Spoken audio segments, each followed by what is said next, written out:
A făcut doctorul analiz, o strigat în gura mare, copilul nu mai are cancer.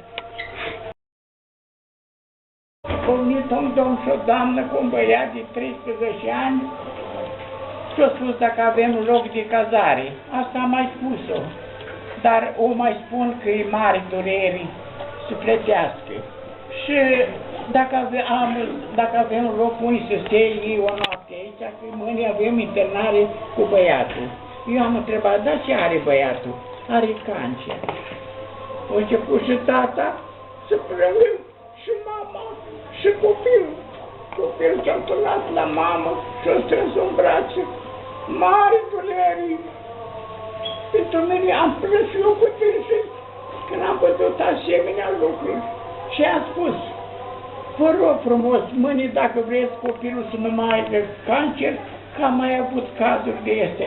Luați o icoană, vă duceți în mănăstiri, în altă dormitor și vă rugați până mâine dimineață toți trei.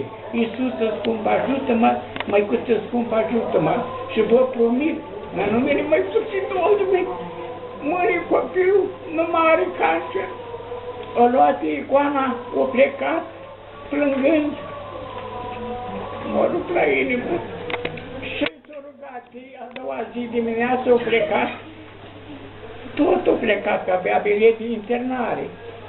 Când s-a dus, eu spus, domn doctor, vă rog, dacă vreți, mai faceți odată analiz, suntem de la Suceava, cam departe, suntem cum să mai prezintă băiatul. A făcut doctorul analiz, a strigat în gura mare, copilul nu mai are cancer. Vedeți dumneavoastră minunile Măicuței Domnului și ajutorul ei. Mulți dintre noi, foarte mulți, nu o respectăm, nu ne dăm seama cât ajutor ne poate da Măicuța Domnului.